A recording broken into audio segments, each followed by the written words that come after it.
I hope people don't just see a beautiful painting because that's what, before all this, that's what I kind of just tried to do, like copy things that I thought were pretty.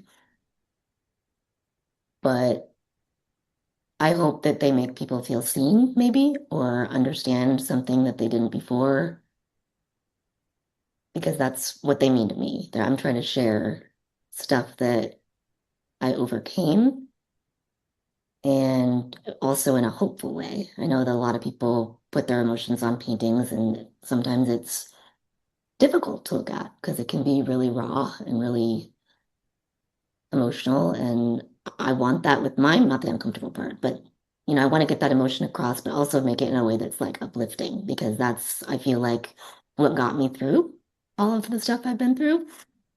Is I did not want to let negativity drag me down. And I said, fuck cancer, I'm gonna be happy no matter what I'm doing. And that's all you can do because we're not guaranteed time. Hello, everyone, and welcome to Creativity Worth Expressing. I'm your host, Ryan Anthony Hernandez. And today I'm with an amazing guest. She is a spectacular artist. Please welcome Jess Leigh to the podcast. Jess Leigh, how you doing today? Welcome. Doing pretty good. Thank you. How are you?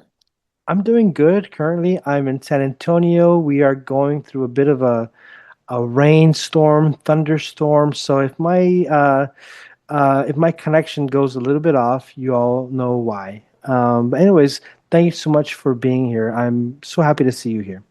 It's my pleasure. Okay, so something I like to do is to explore the creative journey of each guest. And well, to start, my question for you is, what is your current form or forms of creativity at the moment? Usually I work in acrylic, occasionally watercolor, but I'd say I've got much more practice in with acrylic paintings. Some of them are behind me. Um, I try to be expressive and use a lot of color, and talk about what happens after you experience something that changes your whole life and what that looks like later. And I don't know if that comes through in my work, but that is the goal. My next question for you is, Jess, what started the fire for your love for creativity? It's kind of a long story. I grew up focusing more on performance. I was a classically trained singer, and I was in every musical I could be a part of, and even planned to go on and maybe become a theater teacher or something like that, and went to college for vocal performance and theater. Um, Life got weird after that. I got married, moved across the country, and then got cancer. So then creativity changed a lot for me after that point, and I mourned what I had lost as far as my singing voice and my ability to perform. And I kind of channeled all of that frustration into the visual arts, which up until that point had not been as much my focus. Um, it gave me a way to process everything. And honestly, when I get really into painting, I can get in like this flow state where I just am able to shut my brain off to like any other distraction. So it's like a mental health thing for me too. Mhm. Well, you mentioned that the painting wasn't something that you nurtured originally, but life, and it takes us in so many different directions.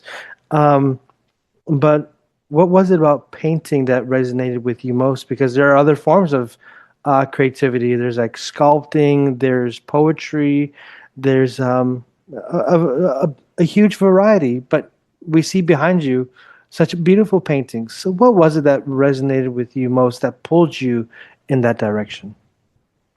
I just really like playing with paint. It's like super fun to move around the canvas, and I love creating like a gradient where you start with like a really bright highlight to like a really dark contrast. It's just satisfying to me. I don't know. I tried pottery in high school, but wasn't really, I was bad at it. Yeah. And yeah, I mean, obviously I draw with a pencil and stuff too, but painting just, it's my zen. What is it that you love? most about this journey of being an artist? I think it's hard to talk about a lot of the things that I have gone through without it just making it really uncomfortable for people. And for some reason, when you put a piece of art up there and you say, that's what this means to me, people are a lot more ready to connect. Mm. And it also brings people, like especially sharing things online, it brings people into your life that maybe have gone through similar things. They're like, wow, that's me. I get that. And I don't know. It's a way to form connections and it's a way to share and be vulnerable without it being off-putting, I guess. And how many years have you been painting for? I've been painting my whole life pretty much. Like I used to paint sets and stuff like that back when I was Oh. doing theater, but it wasn't ever something I thought I would be excellent at or pursue like and focus on or try to make money at, which I'm doing a little bit now. Behind you there, that flower one at the way top is a commission that I got off Threads. And I've sold a few prints recently, so all good things. So what are some challenges that you faced as an artist? And can you share with us how were you able to overcome those challenges? Um, I would say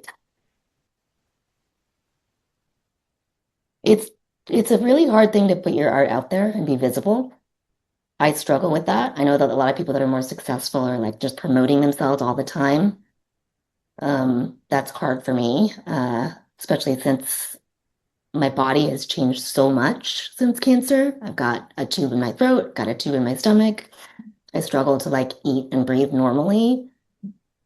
So yeah, it's I need art. I have to do it. It's part of who I am, but then sharing it is a really difficult, uncomfortable part that I don't like doing at all. My next question is, are there any art pieces that you care to share with us, if that's okay? Yeah, I mean, I did all of these recently. That one right there was the first one that I painted after I had my daughter. It was like 2 years. I just literally didn't have time or energy. And she's almost 3 now and is able to like play independently for a little bit. And so I've gotten back into it. And I know it's just a portrait of a little girl, but for me, it was like much more emotionally. I was told after 6 years of chemo that having another child was like incredibly unlikely, if not impossible. And surprise, she happened. And she's just been like amazing and so much joy and just kind of feeling like I'm still actually alive and doing this. And after years of being in hospitals and even being told that you're not going to make it, which I was, it's like, can't believe this is even happening. Am I so lucky? So there's that one. The cloud painting is kind of about grief, but like after you've let it all out and kind of that the feeling of after the rain, the freshness and the like, this is done now. And there's one other that's pretty symbolic. Mm. This one is more about my body struggles and how like I want to be free of all the limitations, I guess, that my body has. But I'm stuck with it. So I got to figure out where to put that. I put it right there. We have you have beautiful art pieces, and attached to it, there's a bit of a story to, you have the grief, you have the other one with the fence, of course, the one with your child. My question for you is, can you share with us the process? How do you start before you even approach the canvas? Do you have any rituals as you're working? Do you have any routines? Can you walk us through the whole process from start to the conclusion? Yeah. This is weird, but I dream about paintings all the time. And then I'll wake up and try to stretch it out and be like, before I forget it, like, what was I thinking? And then I started my sketchbook and I rough it out. And then pretty quickly I go to the canvas. And lately I've been doing something that a lot more experienced artists I've I've watched do is where they do an underpainting, Mhm. where like I have a leaf, say, and I paint it red first and then put the rain on after and leave like just a little bit showing through and it like really makes things pop. So I've been having a lot of fun learning about that. Um, it takes me a really long time to paint. That's also part of it because I have two teenagers that are neurodivergent and a almost 3-year-old. So yeah, it's a lot of 15 minutes here, 15 minutes there. And when you're doing your art, do you, I mean, of course, you dream about it, but do you also dream about the title? Do you give it titles, or how's that?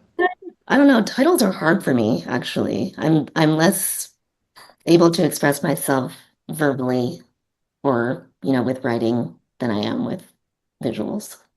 But sometimes I do. From the ones behind you, do any of them have titles? Um, not really. No, that's fine. Not really. Well, now I wanted to ask you when it comes to the process, like what do you use? Like like do you uh like do you put layers or like the blending? How does that work? Lots of layers, yeah. Lots of blending. So when I'm doing the contrast, I start with the darkest color and I blend that up. And with acrylic painting, with acrylic paint, it's really hard to do that. Oils are a lot easier, but I haven't done those since high school and they're so messy. It's just not practical in the small space with my kids. You have to like put something out for 2 weeks before it even dries.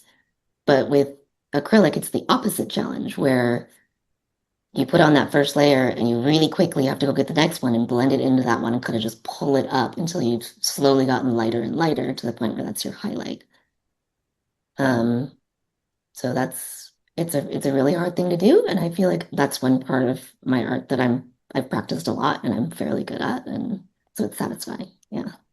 Well, it can be scary. It can even be a little bit uncomfortable. Putting oneself out there, not only the art, but putting oneself out there. And that's why I found you. I think over on, I believe it was on Threads. I found your work, Yeah, found you. My question for you is, was that hard to be putting yourself out there? very hard. Very, very hard. But I've gotten some really amazing feedback and connected with some people that are like, whoa, I had no idea. I go through that too. And I think that's the point. And what kind of connections have you found with people? Because I mean, as like for me as a podcaster, as I put myself out there, I've just found so much community. I've just Yeah. found I found so many people who, I mean, there's no other way to put it. I mean, community. How has it been for you? I had some of my artwork on Facebook and Instagram, but it was mostly just people I knew. Hmm. Never like talked to strangers. It was just kind of a different vibe on those apps. But Threads has been just what you're talking about. Like without seeming to have any other motive, people are just supportive and like just talk to each other. And it isn't like this, I'm an influencer, like all my shit. It's more like, let's help each other. Let's be a community. What do you do that I don't do? How can I help you? You know? So I've gotten like a couple emails from people that have read about my cancer journey and asked me advice or just said, hey, I went through that too. Thank you for sharing. And it means a lot. And what do you hope people take away when they see your art?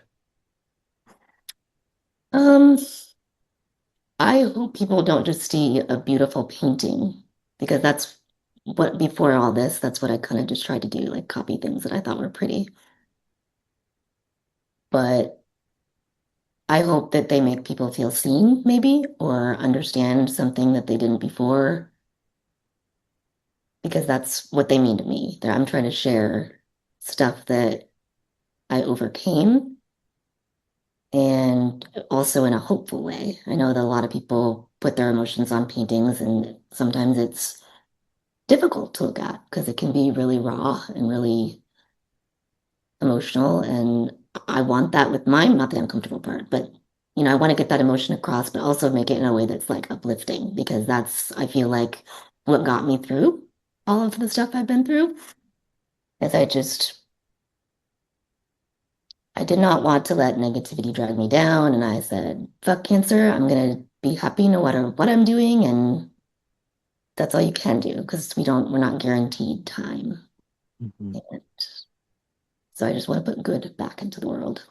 Well, thank you for putting good into the world. Sometimes I feel like, is there anything good in this world at the moment? But then we see people like you who are still reminding us that there is good in this world.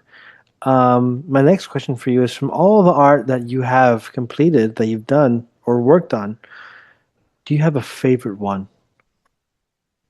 I really like that cloud behind me, but there's another one that's like a abstract wave. I don't have it. It's actually in the lobby of a treatment center. And that's like one of the posts on Threads that went semi-viral with like 9,000 likes and 200 comments and stuff, where people were really responding to it. I think because of the story. Mhm. I talked about, how I'd finally beaten this cancer that they had said I could not beat, and now my painting was hanging in the lobby, and just like all good things, everybody really responded to that. Yeah. So one for me is probably my favorite. Well, now my next question for you is, well, hearing your journey, as I said earlier, life totally lifed, and you didn't continue in that original path. But you didn't drop creativity altogether. You didn't Yeah. stop. You kept going. My question for you is, how do you see yourself evolving as either an artist or as a creative in the future? I mean, I hope that my skill will continue to develop. Um, and I've got different areas where like I'm not super good at drawing or painting that. I'm going to work on that, whatever. But more down to like the bottom line, I want to tell a story. It's not a book. It's not as concrete as that, but I want to remind myself and everyone else that pain isn't the end, and we can transform what we've been through into something that's accessible and that is beautiful and feels like an act of hope. Well, thank you. Now we're reaching towards the conclusion of this podcast. My next question for you is: Are there any? Damn, tongue tied. Are there any other artists out there whom you suggest we keep an eye out for? Yes, there's one who's a friend on Threads, and her name is Jeanette Brevet. I don't actually know how to say it, so I'm sorry if I butchered that. But her handle is the Hawk in the Oak, and she does these really cute little whimsical kind of like mushrooms and uh, I don't know, whimsy Okay. little things, watercolor things, and she's awesome. And she's going through so much right now in chemo and just being hopeful anyway. And that touches me specifically because I've been there, and painting was one of the only things that got me through that dark time. Another one is Lana Privatera. She's a watercolor artist that I found on Threads as well. And she's so good, I cannot tell whether her paintings are a photograph or not, like with watercolor. It just blew my mind. So, yeah. Cool. Thank you for sharing. Um, and now for the conclusion of this interview, my question for you, Jessley, is why is creativity important to you? It's the only place that I feel normal. I don't know. I have to. Like when I don't create, I get like itchy on the inside, really anxious, and it helps me regulate my emotions. It gives me that feeling of accomplishment when I get something right. Because there's lots of paintings that you're not seeing here that I've painted over that were very much not right. But it kind of does all that for me. And I'm really, really introverted as well. So I do not have a lot of friends or connections. And I don't know what the right word for it is, but like the social media thing where you can just turn it off anytime, be like, I'm done. But you also get that sense of community where you're talking to people and they get you. And yeah, I don't know if that made any sense. Yes, I mean It's still up for creativity, and I really respect you coming here to share your journey and the struggles, and also the health aspect, and also hearing you sharing about how you just couldn't stop. I mean, even though they said chances aren't that good, you didn't stop, and you continue to make beautiful art. So thank you so much for sharing your journey. And if there's anyone in the audience who is interested in finding out more about you, or maybe might even want to purchase some of your art, is there anywhere online where they can go?